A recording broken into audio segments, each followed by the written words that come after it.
लाल किताब तीसरा हिस्सा 1941। मूल लेखक पंडित रूपचंद जोशी, गांव फरवाला, तहसील नूरमहल, जिला जालंधर। हिंदी रूपांतरण योगराज प्रभाकर। लोकार्पण। लाल किताब तीसरा हिस्सा 1941 के इस डिजिटल प्रारूप को लोकार्पित करते हुए आज मुझे बहुत खुशी हो रही है।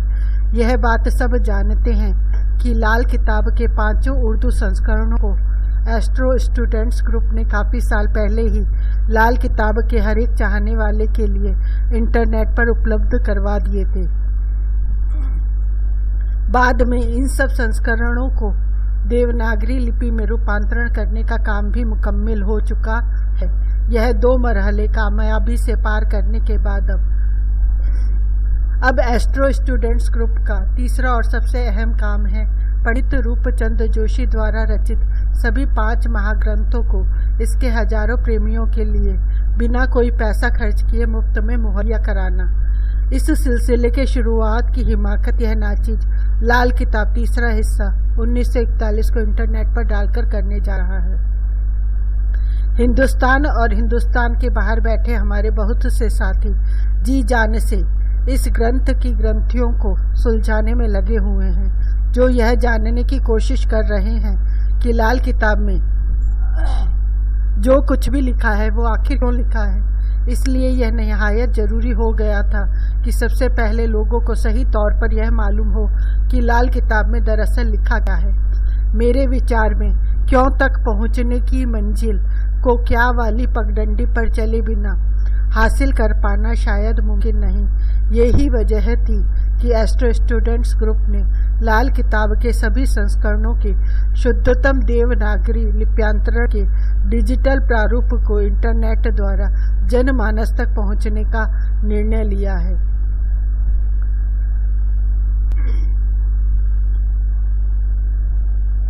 लाल किताब के फरमान 1939 व लाल किताब के अरमान 1940 की इलेक्ट्रॉनिक कॉपियाँ भी हमारे पास तैयार पड़ी हैं, जिनकी टाइपिंग वगैरह का काम मेरे सुपुत्रों चिरंजीव ऋषि प्रभाकर व चिरंजीव राहुल प्रभाकर द्वारा वर्ष 2004 के दौरान ही संपूर्ण कर लिया गया था।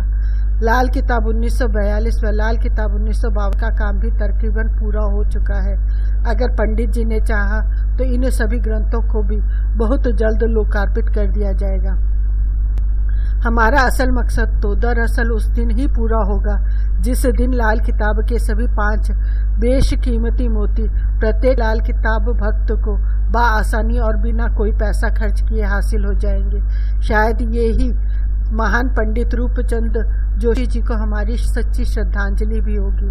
बहरहाल इस मौके पर मैं सर्वश्री निर्मल कुमार भारद्वाज जी, रविंद्रनाथ भंडारी जी, प्रदीप शर्मा जी, डॉक्टर सुरेश चंद्र उपाध्याय जी, विपिन शुक्ला जी, कुलबीर बैंस जी, राजेश कुमार जी तथा सुनील एलावारी का तहे दिल से शुक्रिया अदा करना चाहता हूँ, जिन्होंने समय समय पर विभिन्न इंटरनेट ग्रुपों के माध्यम से इस पुस्तक में मौजूद गलतियों की ओर ध्यान दिलवाया और इसको बेहतर बनाने में मेरी बहुत मदद की। मैं इन सब महानुभावों का ताउम्र शुक्रगुजार रहूँगा। सादर योगराज प्रभाकर।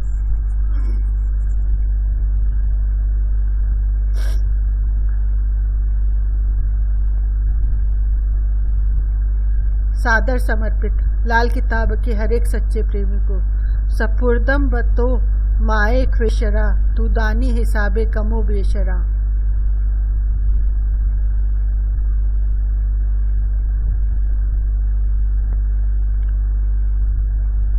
लाल किताब के जन्मदाता पंडित रूपचंद जोशी जी।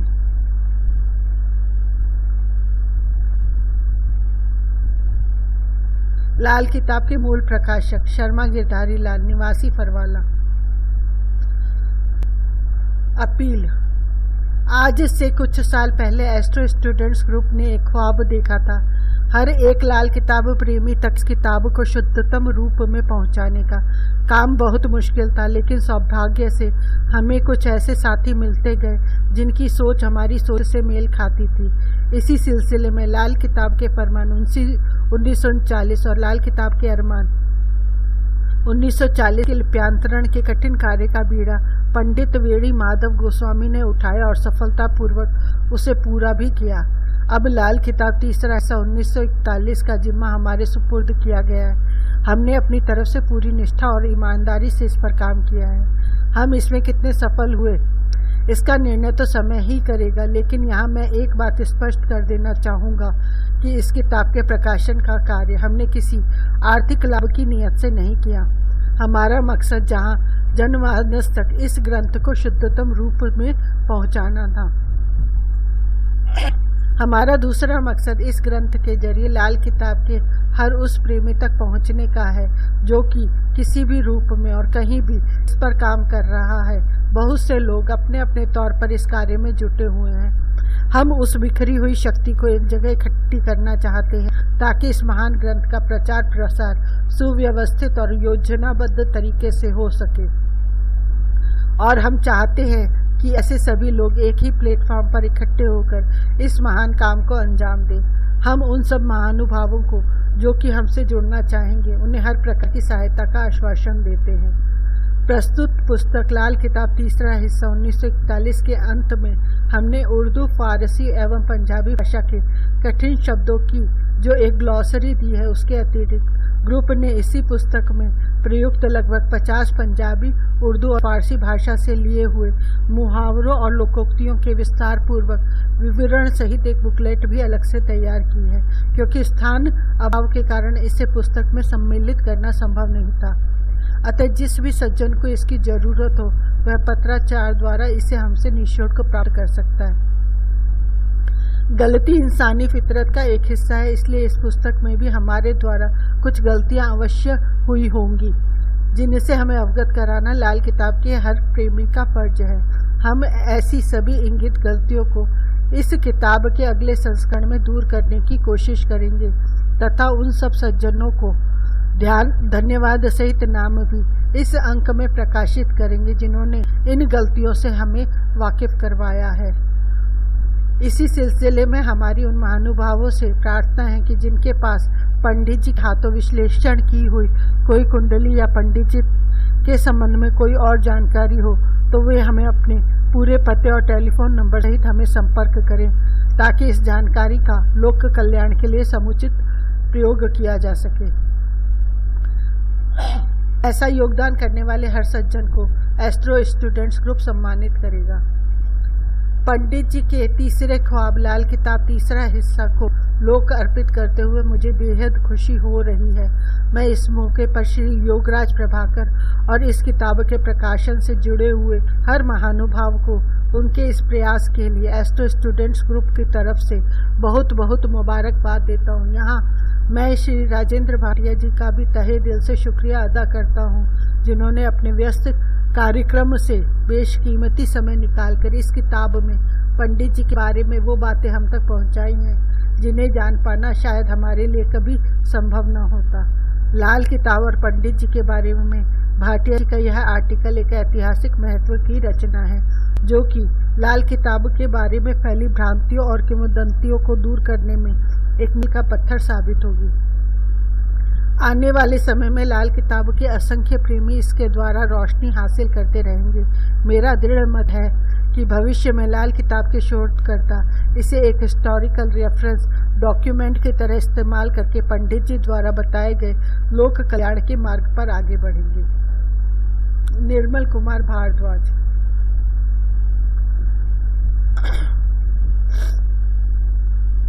आशीर्वाद। भारतीय मनीषा ने ज्योतिष को वेद का नेत्र कहा है। जिस प्रकार नाक, कान, मुख, हाथ, पैर आदि होते हुए भी नेत्रहीन शरीर से सांसारिक कार्यों का संपादन करना कठिन हो जाता है, उसी प्रकार ज्योतिष ज्ञान के बिना वेद विहित कार्यों का संपादन लगभग असंभव हो जाता है। इस शास्त्र की विशेषता यह है कि इसमें तर्क वितर्क और लंबी चौड़ी व्याख्याओं के स्थान पर सिद्धांतों का प्रत्यक्ष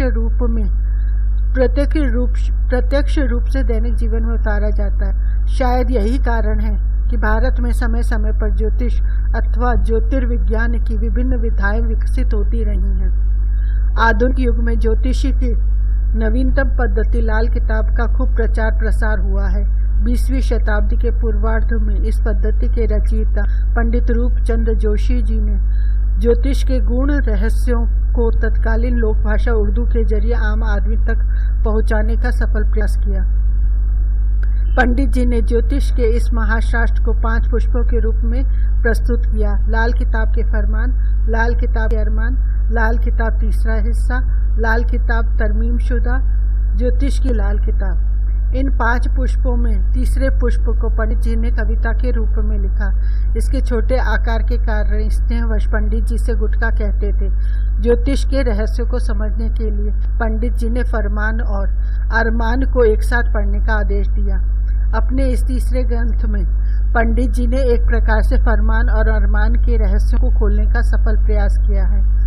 अपनी सरल भाषा, उपायों के सटीक एवं सरल प्रयोगों के कारण कुछ अधकचरे ज्योतिषियों ने लाल किताब के उपायों की पुस्तक मात्र बनाकर रख दिया है, जबकि लाल किताब ने अपने मूल रूप में मनुष्य के चरित्र निर्माण पर जोर दिया है। यदि देखा जाए तो हमारे दुष्कर्म, चित्त और चरित्र की अशुद्धता ही हमारे दुखों का मूल कारण है।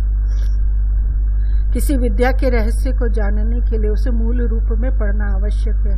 लाल किताब नामक इस ग्रंथ के सभी 5 भाग मूल रूप से उर्दू भाषा में लिखे गए हैं। आज जबकि उर्दू भाषा के जानकार और पढ़ने वाले निरंतर घटते जा रहे हैं, इन 5 भागों के हिंदी में लिप्यंतरण की कमी सब जगह महसूस की जा रही थी। इसलिए संकल्प यह बना कि इस ग्रंथ के 5 भागों का हिंदी लिप्यांतरण किया जाए। वैसे तो यह काम किसी भी तरह से सरल न था, लेकिन ग्रंथ की मूल पांडुलिपियों प्रतियों को जुटाने का काम सबसे कठिन था। लगभग 15 वर्ष के सतत प्रयासों से 3-4 वर्ष पहले इनकी प्रतिलिपियों की व्यवस्था की जा सकी और लिप्यंतरण का काम शुरू हुआ। प्रभु कृपा से पंडित रूपचंद जोशी जी कृत लाल किताब के 5 में से प्रथम 2 ग्रंथों लाल किताब के फरमान 1939 और लाल किताब के अरमान 1940 का उर्दू से हिंदी में लिप्यंतरण में सुधी पाठकों को अर्पित कर चुका। मेरे लिए यह परम हर्ष का विषय है कि इस महाशास्त्र के तीसरे पुष्प गुटका का हिंदी लिप्यंतरण श्री योगराज प्रभाकर प्रस्तुत करने जा रहे हैं। मेरा यह मानना है कि प्रभाकर जी के सहयोग के बिना शायद फरमान और अरमान के हिंदी लिप्यांतरण पाठकों तक अपने शुद्ध रूप में न पहुंच पाते। लाल किताब के विषय के साथ साथ उर्दू, हिंदी, पंजाबी, फारसी आदि भाषाओं पर उनकी पकड़ अनूठी है। ऐसे योग्य व्यक्ति के हाथ से होकर निकला कोई भी निर्माण एकदम सही व परफेक्ट होगा। प्रस्तुत पुस्तक के लिए अमेरिका स्थित लाल किताब आचार्य श्री राजेंद्र भाटिया जी द्वारा प्रस्तुत पंडित रूपचंद जोशी जी के अंतरंग संस्मरण उनके जीवन को पहली बार पढ़ने के लिए मिलेगी। श्री राजेंद्र भाटिया जी पंडित जी के अत्यंत निकट रहे हैं, इसलिए उनका हर संस्मरण प्रामाणिक एवं आधिकारिक है। श्री योगराज प्रभाकर द्वारा प्रस्तुत ग्रंथ वैसे तो हर तरह से अनूठा और विशेषताओं से भरपूर है, लेकिन पुस्तक के अंत में दिया गया लगभग 650 शब्दों का शब्दकोश पुस्तक को और उपयोगी बना गया है। अधिक क्या, श्री योगराज प्रभाकर जी द्वारा प्रस्तुत इस लाल किताब माला के अब 3 पुष्पों का प्रामाणिक हिंदी लिप्यंतरण पाठकों तक पहुंच जाएगा। इसके लिए श्री योगी राज जी को हमारा स्नेहपूर्ण आशीर्वाद। देवज्ञ पंडित वेणी माधव गोस्वामी। भूमिका। लाल किताब है ज्योतिष निराली जो किस्मत सोई को जगा देती है, फरमान पक्का देके आखिरी 2 लफ्जों से जहमत हटा देती है। यह पंक्तियां जो ज्योतिष की लाल किताब से ली गई हैं, ज्योतिष की इस नई पद्धति के बारे में सब कुछ कह देती हैं। लाल किताब ज्योतिष शास्त्र की एक आधुनिक नई शाखा है जो 20वीं सदी के तीसरे दशक से शुरू हुई। इस पद्धति के जन्मदाता थे पंडित रूपचंद जोशी। पंडित रूपचंद जी जालंधर पंजाब के फरवाला गांव में जन्मे व भारत सरकार से डिफेंस अकाउंट्स में एक गजेटेड ऑफिसर की हैसियत से रिटायर हुए।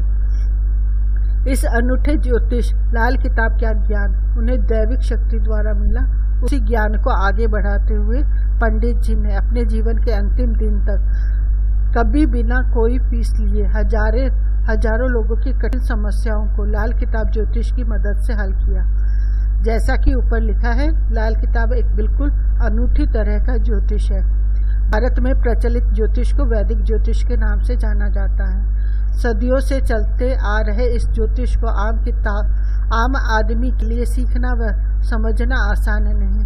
कितनी प्रकार की तो कुंडलियाँ, नवांश, द्वंदांश वगैरह कई तरह की गणनाएं, दशाएं इत्यादि जाननी पड़ती हैं, तब जाकर कुछ समझ में आना शुरू होता है। एक बड़ी समस्या यह है कि कष्ट निवारण के जो उपाय बताए जाते हैं वो आमतौर पर कठिन व महंगे होते हैं। रत्न धारण या यज्ञ अनुष्ठान इत्यादि जो लगभग एक जाति विशेष द्वारा ही किए जा सकते हैं, आमतौर पर ऐसा कहा जाता है। इत्यादि यानी निवारण का मार्ग कठिन है।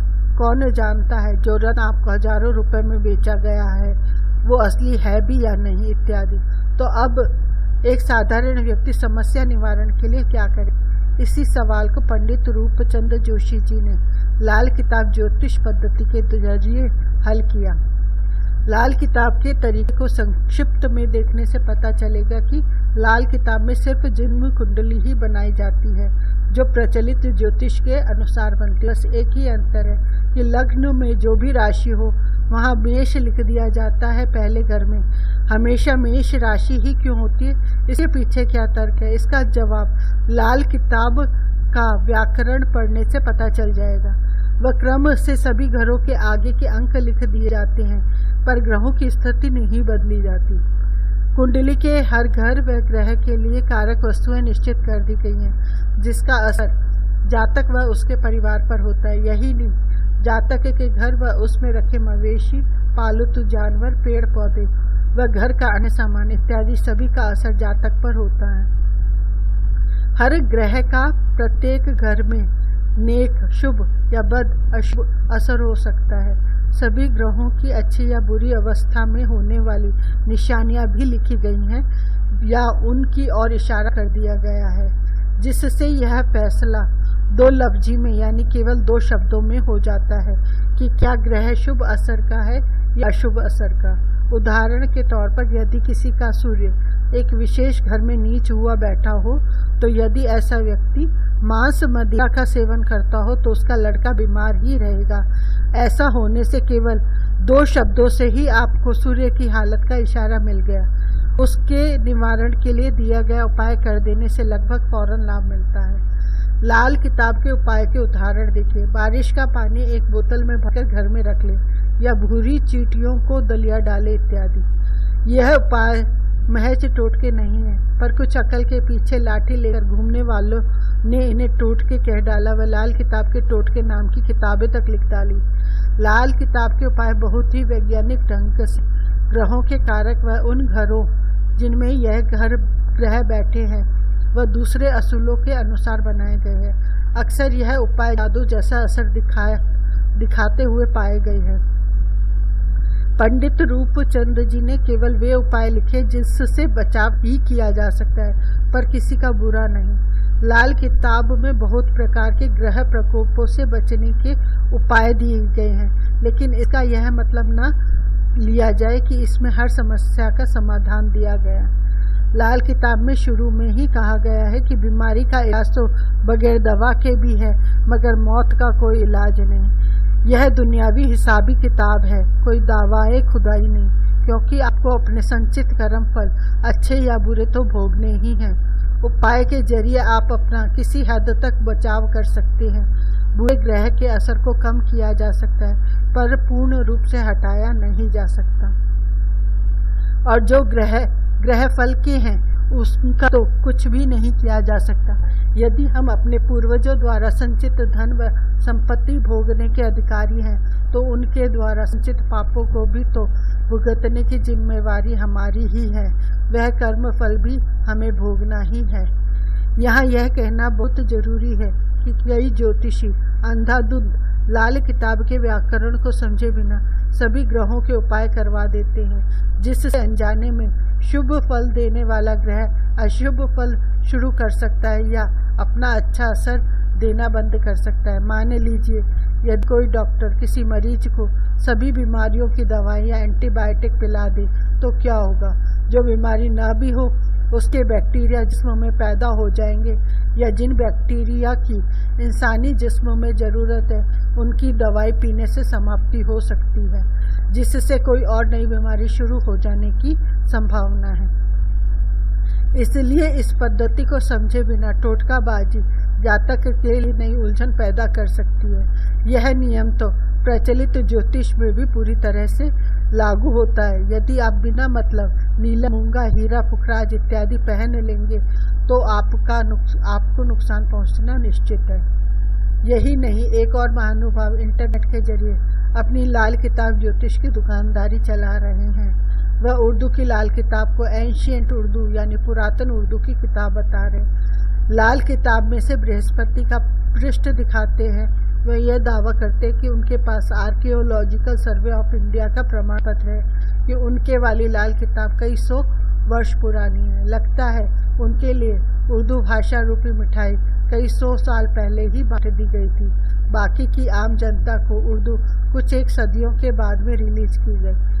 उन्हें इस तरह लिखने से पहले कम से कम उर्दू भाषा का इतिहास जान लेना चाहिए था कि यह भाषा है कितनी पुरानी। इंटरनेट पर ही एक और सज्जन अरबी भाषा से ज्योमेट्री की किताब से पैथागोरस की मशहूर थ्योरम को लाल किताब का पन्ना बताते हैं, यह दिखाने के लिए कि लाल किताब अरब से आई है। इन लोगों की अल्प बुद्धि पर तरस आता है। क्यों कह रहे हैं ये लोग इस तरह की बातें? सिर्फ इसलिए ताकि किसी तरीके से इनकी दुकानदारी चलती रहे। इसी प्रकार लाल किताब सूरज के सारथी के हाथों सीधे चंडीगढ़ के एक प्रकाश के पास आ पहुंची लगती है।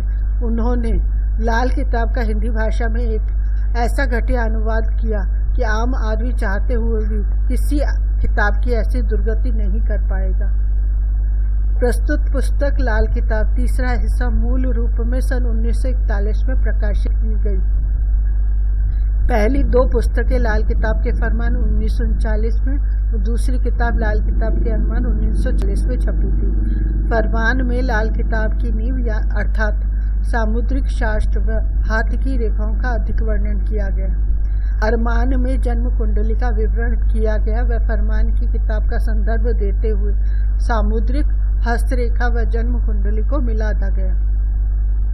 साथ ही फरमान में हुई छपाई व प्रूफ रीडिंग की त्रुटियों को सुधारा गया। इस कड़ी की तीसरी किताब आपके हाथों में है। पंडित जी स्नेह से इसे गुटका कहते थे और यह किताब गुटके के नाम से ही प्रसिद्ध हुई। इस गुटका संस्करण की केवल 1000 प्रतियां छपी थी। इसका मुद्रण हजाजी प्रेस लाहौर में श्री हाफिज मोहम्मद की देखरेख में हुआ। इसकी उस समय कीमत थी 1 रुपया 6 आना और यह कलकत्ता फोटो हाउस अमृतसर धर्मशाला कांगड़ा से खरीदा जा सकता था। लेखक की बजाय प्रकाशक पंडित गिरधारी लाल शर्मा जी का नाम लिखा गया व उनकी फोटो भी दी गई थी।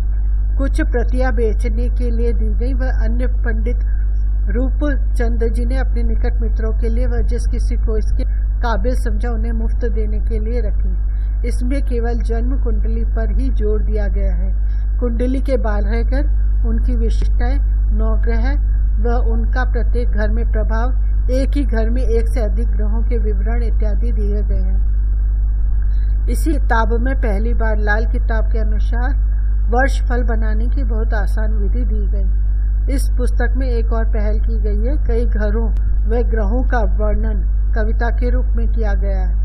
पंडित रूपचंद जी ने सोचा कि कविताएं याद करनी आसान होती है, इसलिए उन्होंने लगभग हर विषय के लिए कविता का माध्यम चुना, क्योंकि लाल किताब के पाठकों को फलादेश इत्यादि याद रखने में आसानी हो। गुटका एक पोर्टेबल रेडी रेफरेंस के रूप में अपने साथ रखने वाली पुस्तक बनाई गई है। इन पद्यांशों में लाल किताब का अनमोल खजाना भरा हुआ है। हालांकि इन्हें समझने के लिए थोड़े प्रयास की आवश्यकता है। इस पुस्तक में लाल किताब ज्योतिष का सार दिया गया है। वह यह पुस्तक गागर में सागर है। लाल किताब के पद्यांशों व गद्यांशों में छुपे खजानों व अर्थों को समझने व ढूंढने के लिए चंडीगढ़ में कुछ युवा लोगों ने गत वर्षों से एकजुट होकर श्री निर्मल भारद्वाज व पटियाला के श्री योगराज प्रभाकर की रहनुमाई में एक लाल किताब ज्योतिष अध्ययन ग्रुप बनाई है, जिसका नाम है एस्ट्रो स्टूडेंट्स ग्रुप। इसके अलावा इंटरनेट पर एक फोरम भी बनाया गया है, जिसके द्वारा विश्व भर के लाल किताब प्रेमी अपने विचारों का आदान प्रदान करते हैं। लाल किताब के प्रति एस्ट्रो स्टूडेंट्स ग्रुप की श्रद्धा अगाढ़ व अध्ययन बेमिसाल है। इनका सबसे पहला ध्येय था लाल किताब की 5 पुस्तकों की प्राप्ति। अनथक परिश्रम व कुछ सौभाग्य द्वारा इन्हीं ने 5 पुस्तकें मूल रूप में ढूंढ निकाली। बहुतेरे ऐसे लोग भी हैं जिनके पास मूल पुस्तकें हैं व वे स्वयं इन्हें पढ़ते भी नहीं या उर्दू न जानने की वजह से पढ़ नहीं पाते। इनमें से अधिकांश लोगों ने मूल पुस्तकें दिखाने तक से भी इनकार कर दिया। कुछ को लगा कि उनकी दुकानदारी में कहीं प्रतिस्पर्धा न पैदा हो जाए, तो कुछ ने सोचा कि ज्ञान को दबाए रखने में ही शायद उनका भला है। लेकिन कहीं ना कहीं आपको ऐसे लोग भी मिल जाएंगे जो सदैव दूसरों की सहायता करने के लिए तत्पर रहते हैं। इसी तरह के हैं मेरे अनुज अम्बाला छावनी निवास श्री अशोक भाटिया। किसी समय खुद मेरे पास केवल 1952 पुस्तक ही थी, वह मैं बाकी के संस्करण भी पढ़ना चाहता था। आवश्यकता आविष्कार की जननी है। वर्षों से मेरे अनुज अशोक जी ने कई रद्दी किताबें बेचने वालों से संपर्क बना रखा है। वह उनको कह रखा था कि उर्दू भाषा की ज्योतिष या हस्तरेखा पर कभी भी कोई पुरानी पुस्तक हो, वे उनसे खरीद लेंगे व अच्छी कीमत देंगे। वर्षों के इंतजार व हजारों किताबों देखने के बाद उनकी मेहनत रंग लाई। किसी दिवंगत ज्योतिष के परिवार ने उनकी मृत्यु के पश्चात उनकी सभी किताबों को रद्दी में बेच डाला, जिनमें लाल किताब की मूल प्रतियां व उनकी बहुत बढ़िया फोटोकॉपी थी। अशोक जी ने यह पुस्तकें श्री प्रभाकर को उनकी आवश्यकता अनुसार उपलब्ध कराई। यही नहीं, और भी कितने ही लाल किताब सीखने वालों को उन्होंने यह पुस्तकें पढ़ने के लिए दी। इससे एक बात तो स्पष्ट हो जाती है कि जिन्होंने आज ज्ञान को छुपा कर रखा है, कल उन्हीं की वही किताबें रद्दी के भाव बिकेंगी। एस्ट्रो स्टूडेंट्स ग्रुप का ध्येय था यह किताबें सर्वसाधारण को मूल रूप में उपलब्ध करवाने का। इसके लिए इंटरनेट व कंप्यूटर का माध्यम इस्तेमाल किया गया। इस पुनीत कार्य में पहले का श्रेय श्री योगीराज प्रभाकर ने की। उन्होंने अपने 2 मेधावी पुत्रों ऋषि व राहुल की अनथक मेहनत से सभी किताबों की स्कैनिंग की। किताबें बहुत पुरानी थी व कुछ पृष्ठ तो बहुत जर्जर हालत में थे। योगीराज जी ने खुद प्रत्येक पृष्ठ को एक फोटो की भांति और 2 फोटोशॉप सॉफ्टवेयर में ले जाकर साफ किया, धब्बे हटाए, टूटे हुए शब्दों को उर्दू सॉफ्टवेयर की मदद से जोड़कर मूल पृष्ठ को इस हालत में कर दिया कि पढ़ने में कोई दिक्कत न हो। इस तरह 5 संस्करणों के हजारों पृष्ठों को एक एक करके ठीक किया गया। यह काम पिछले कई सालों से चल रहा है। ज्यों यह संस्करण तैयार होते गए, इन्हें निर्मल भारद्वाज जी इंटरनेट पर सर्वसाधारण के लिए डालते गए। कई लोगों ने सिर्फ इन किताबों को मूल रूप में पढ़ने के लिए ही उर्दू भाषा सीखी है, वह और भी कई सीख रहे हैं।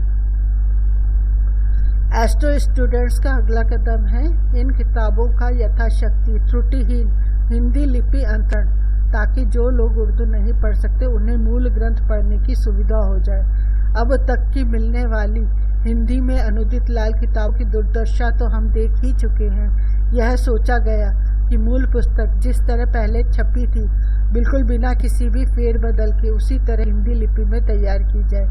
दिल्ली के देवज्ञ पंडित वेणी माधव गोस्वामी जी ने लाल किताब के फरमान दिसंबर 2006 में प्रकाशित करवाई। इस कार्य के लिए उन्हें एस्ट्रो स्टूडेंट्स व श्री योगीराज प्रभाकर का पूर्ण सहयोग मिला। पंडित वेणी माधव गोस्वामी जी द्वारा लिप्यांतरित लाल किताब अरमान भी छप कर आ चुकी है। एस्ट्रो स्टूडेंट्स का यह प्रोजेक्ट लाल किताब तीसरा हिस्सा आपके सामने है।